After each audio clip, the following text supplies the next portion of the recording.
مرحبا صبايا، كيفكن؟ ايش اخباركم؟ ان شاء الله تكونوا بخير. يسعد لي مساكم ويسعد لي صباحكم حسب ما انتم عم تشوفوا الفيديو هلا. كيفكن؟ طمنونا عنكم، ايش اخباركم؟ ان شاء الله تكونوا بخير. اليوم رجعت لكم بفيديو جديد وفيديو كتير ان شاء الله هيك بيعجبكم باذن الله تعالى. اليوم الفيديو يا صبايا بدي اساوي ملوخية ورز، بس ملوخية ناعمة وملوخية خشنة ورق. عندي بعيلتي يعني ناس بحبوا الناعمة على طريقة الحلبية، وناس بحبوا الورق. وكمان رحنا على السوق انا وجوزي، جبنا لحمة واشترينا شوية بلور وهيك، وانعزمت على سهرة كتير كتير حلوة، وبتشكر عن جد رفيقتي على هالسهرة الحلوة، وخليكن شان تشوفوها.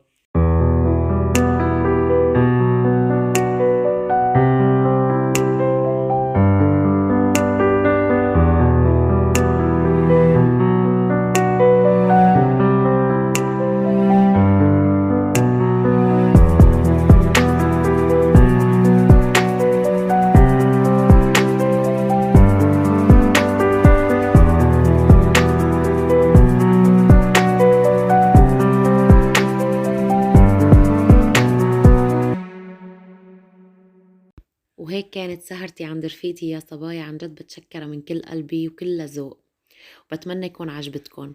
وهلا مثل ما لكم شايفين في عنا حديقة اسمها حديقة ميرينوس، طبعا مو جنب بيتي، يعني من البلد هي اللي احنا بنسميها. كل ما بنروح على البلد نروح نزورها، عن جد كتير حلوة وبركتها كتير رائعة. وجنبها في مدينة ألعاب للأطفال يعني.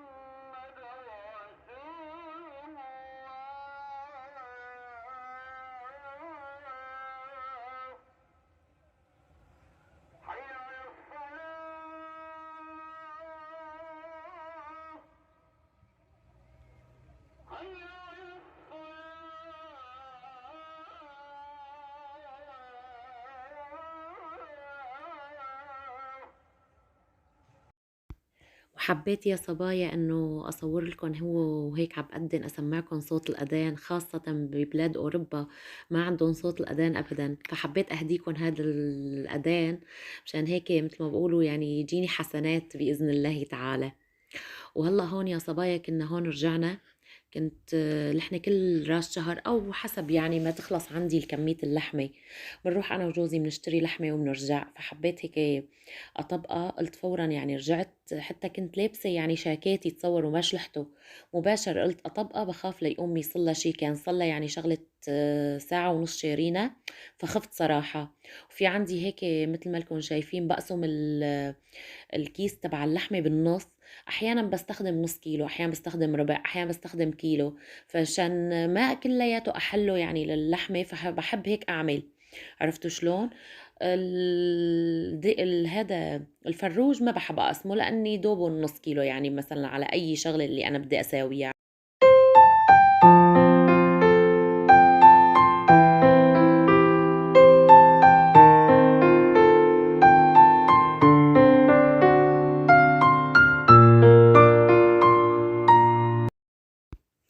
وهون يا صبايا حبيت اورجيكم انه وافيدكم انه في عروضات بتشرشي اسطنبول. رحت مشان لازمني بلور. مع الأسف بالنقلة عندي أغلب البلور يعني شوي هيك تكسر، فلزمني مثل كاسات شاي، كاسات مي، كاسات عصير. فرحنا والله أنا وجوزي كمان على شرشي اسطنبول، فلقيت إنه في عروضات كتير حلوة. هلا مثل هدول كاسات الشاي طقم بيجي التباسي مع الكاسات 60 ليرة، 6 ب6، ما غاليات أبدا. اللهم صل على النبي. وفي هذا الطقم اللي هلا أنا عم بفتحه 24 قطعة يا صبايا، بيجي 6 صغار وستة وسط وستة كبار وستة زبادي، كتير كتير حلوين، كمان سعرهم 120 ليرة. العرض جاري لهلأ، يعني يمكن اللهم صل على النبي صلوا العرض شي حوالي شهر، شهر ونص كمان. وهلا حتى صح لي مع الأسف حتى رحت، بس يعني كتير حلوين وكتير نوعيتهم عجبتني. وهلا مثل هدول كمان 18 كاسة يا صبايا، هدول جنبي جنب بيتي سعرهم 300 ليرة. رحت على تشرشي اسطنبول كمان قمت لقيتهم والله ب 150 ليرة 18 كاسة، كمان كتير نوعيتهم حلوة. صبايا في منهم 3 كاسات بس سعرهم شي حوالي 45 ليرة، فعن جد كتير حلوين، بنصحكم فيهم.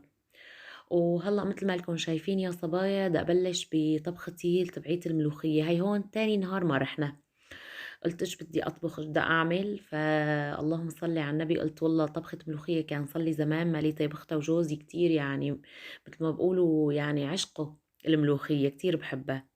فجبت هيك فروجة كبيرة محرزة يعني، اللهم صل على النبي، وقلت بدي اساوي. اول شي غسلتها منيح وشلت الجلدة منها، صراحة نحن ما بنحب قلت لكم الجلد، وعفتها لتنسلق تمام التمام. اول شي طبعا بدي اشيل الزفرة، بعدين بحط ورق الغار، العود القرفة، بصلة احيانا بحط حسب ما انتو عندكم منكهات، يعني عرفتوا شلون انتو اللي بدكم اياه حطوه.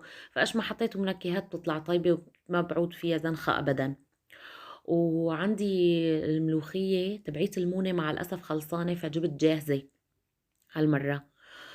نقيتها أول شي طبعا سويت لأني ورق وسويت ناعمة. هلا الناعمة في منكم يمكن أكيد ما رح يعرفها، لأني أغلب العالم ما بيعرفوا الناعمة، بيعرفوا الورق بس. هون مو جبتها أنا جاهزة، فبلشت أنقيها يا صبايا، كل ورقة بورقتها. الورقة اللي عليها عودة أشيلها، الورقة الصغيرة ما بدي إياها يعني. وأنا ما سويت كتير كتير خشنة يعني هاي الورق، سويت يعني مقدار بس نهار واحد، عرفتوا شلون؟ اللهم صل على النبي. والباقي فركته هيك في ايدي وسويته مثل ناعم، ناعمة يعني. عملت الكمية كلها 400 جرام، كميتها كبيرة للناعمة. للناعمة حطيت 300 جرام. سويت كمية يعني. أنا بحب إنه أحط بالفريزر يا صبايا، يعني باكل الأكلة مثلا أول نهار، تاني نهار بطبخ. ما بحب لأني كل نهار أطبخ. وبحب أقيم هيك مثل وجبة بالفريزر، نهار ما عندي شي، نهار انقطعت من الأكل مثلا، مالي مشتية أطبخ، فبطالع من الفريزر وباكل، عرفتوا شلون؟ هلا مثل ما لكم شايفين عم بنقي الملوخية، أول شي بنقيها، والباقي كلياته بدي افركه هيك بحطه هيك بالسله. هلا بوضح عليكم بعد شوي يعني بتشوفوا شلون انا عملت. أه بفركه صبايا لبين ما تصير هيك مثل النعناع، نفس الشي، هيك النعناع اليابس مثل ما بقولوا. اللهم صل على النبي. وطبعا الملوخيه الخشنه بغسلها وبخليها تصفى. هلا نهار يكون في عندي شمس بحب انه اغسلها مثلا من الصبح، اللهم صل على النبي، واحطها هيك بصينيه احطها على الشمس، خليها هيك تنشف. بس بوقتها كان صراحه ما عندي مجال انه احطها على الشمس، وبوقتها كمان حتى بسم الله ما شاء الله هلا هالايام ما عم نعرف الربيع من الخريف من الشتاء، يعني بتحسوا انه النهار كله عن جد مخربط، عم نشوف الاربع فصول بنهار واحد، الحمد لله رب العالمين. وهلا مثل ما لكم شايفين يا صبايا عندي هاي السله ثقوبتها ناعمه، فكتير منيحه انه للملوخيه الناعمه. الملوخيه الناعمه مي انه مثل الشوربه صبايا، بالعكس كتير طيبه. واللهم صل على النبي، جربوها عن جد ما راح تندموا ابدا ابدا. شايفين شلون طلعت هيك ناعمه كتير، والباقي هداك العود كله بيطلع من فوق يعني وقت انا عم بفركه، وكله للكب اكيد. وهون ناقع على الرز يا صبايا، طبعا بنقعه اول ما ببلش بدي اطبخ. والله هون بدي اغسل الملوخيه هيك بس غطى وطلع، بس مو اكتر من هيك يعني، ما كمان انه بعصرها بايدي مشان ما انه تتكسر وراقها، ما بحب انه يتكسر وراقها. وانتوا احكوا لنا يا صبايا شلون انتوا بتطبخوا الملوخيه، شلون طريقتكم ببلاد اللي عم تتابعوني فيها، في منهم السوريين، في منهم الاردنيين، في عندكم ملوخيه العراقيين، في عندكم ملوخيه هيك مثل حكايتنا، ولا بس لحنا بلاد الشام أكتر شي اللي بيطبخوها؟ احكوا لنا بالتعليقات. وحابة كمان هلا أقولكم إنه أهلا وسهلا بالصبايا الجدد اللي دخلوا على قناتي، نورتوني يا أحلى صبايا في الدنيا، يخلي لي قلبكم وما يحرمني منكم. وحابة كمان أقولكم شغلة يا صبايا، إنه إذا بتحسنوا هيك تدعموني أكتر ما فيكم باليوتيوب، لأني له شروط، وشروط اليوتيوب حصرا لازم إنه تتحقق، إلا بعدين بتروح قناتي. شروط اليوتيوب يا صبايا لازم يكون عندي 1000 مشترك أقل شي، و4000 ساعة مشاهدة. يعني مثلا الفيديو هلأ نزلته 17 دقيقة، تمام. لازم مو بس هو، يعني أي فيديو أنا بانزّله، كل الفيديوهات نفس الشي، عرفتوا شلون؟ لازم مثلًا تصير 4000 ساعة مشاهدة قناتي، ولحد هلأ لسه أنا شغلة 1200 1300 ساعة، فيخلّي لي قلبكم شدّوا لي الهمة، ابعتوا هيك على الجروبات الرابط تبع قناتي، وإذا بتحبوني بتعملوا هيدا الشي. واثبتوا وجودكم هيك بتعليق حلو، لأن التعليقات صايرة كتير خفيفة عندي، وحابة هيك أسمع على طول تعليقاتكم شان تشجعوني. عن جد أول ما فتحت القناة قد ما تبعتولي تعليقات قد ما تطلبوا مني شغلات، يعني متشجعة أنا كتير وتشجعتوني أكتر، بس هلا هيك بتبردوني بتعودوا ها صبايا. هيا بقلكن أنا. وهلا مثل ما واضح عليكم يا صبايا بلشت أقشر توم. الملوخية كتير بتحب التوم صراحة، يعني قشرت لي هيك. هلا عندي الروس التوم عندي اياهم صغار، فقشرت لي يعني 4 5 6 هيك شي يعني. وهلا هون بلشت بدي أحط السمنة مشان أقلي الملوخية. الملوخية الناعمة، الملوخية الناعمة يا صبايا، قلت لكم 300 جرام أكلت معي معلقتين سمنة يعني محرزات. إذا ما بدكم بس سمنة حطوا إذا بتحبوا الدهنة. أنا بحبها يعني أكتر من السمنة أكتر من الدهنة، خاصة الملوخية. اللهم صل على النبي. وعلى الواطي طبعا أول شي بحط الكزبرة والثوم، بقليهم نص قلاي بعدين بطبها. بتم بقليه على الواطي صبايا لبين ما يصير اللي احنا بنقول عنا السوريين عضة ليصير زهري، يعني انه الورقاي بتحسوا انه تغير شوي لونه. عرفتوا شلون؟ هيك العض اللي إلها صار هيك عيطي على مثل ما بقولوا جناح الدبور. عرفتوا؟ بس أهم شيء خاصة للملوخية الناعمة يا صبايا، إنه ما شلون بدي أقلكم بدها تقلاي بس بنفس الوقت كتير لازم تكونوا حذرين فيها. يعني ايش قد الورق بدها تقلاي وحذرين، بس مو مثل الناعمة أبدا. الناعمة لأني إذا قلت زيادة فبتعطي على حرق فما طيبة أبدا بتطلع. فحابة أقلكم إنه أنا ايش قد تقلوها صبايا 10 دقايق بالضبط على الواطي. ما راح أقلكم لأن في ناس بجوز ما يعرفوا مثلا إنه اللون ما يوضح عليهم كأول مرة. وطوا تحتها وقلوها 10 دقايق 12 دقيقة على الواطي، وطبعا ايدكم ما بصير تتركوها ابدا على التقلاي نهائي نهائي. عرفتوا؟ اللهم صل على النبي. الملوخية الخشنة يا صبايا كمان نفس الشي بحط السمنة، بس ما بحط الكزبرة والثوم أول شي لأن الملوخية الخشنة بتاكل تقلاي أكتر من الناعمة بكتير. يعني مثلا إذا هديك 10 دقايق هي تلت ساعة كمان على الواطي. بتم بقليها صبايا كمان لبين ما يصير هيك عضة هيك ببين عليكم الورقاي بصير عضة هيك مثل إنه يعني هيك بيعطي على ذهبي. عرفتوا شلون؟ طبعا وبس تقلى 3/4 قلية بحط على زيق الطنجرة، أو إذا بتحبوا مثلا تجيبوا مقلاي بتحطوا سمنة كمان وتحطوا لها كزبرة وتوم وتطبوها فوقها. بعدين بغمرها بمرقة الفرود. بس بغمرها لحد الملوخية مو أو أنقص حتى من حدها. عرفتوا شلون؟ يعني ما إنه تكتروا لها مي. الملوخية الناعمة بتحطوا لها مي لا فوق الحد اللي تبع الملوخيه لاني بتكون بتصيب سميكه هديك. عرفتوا شلون؟ يعني اجباري لازم يكون انه تحطوا لها مرقه زياده.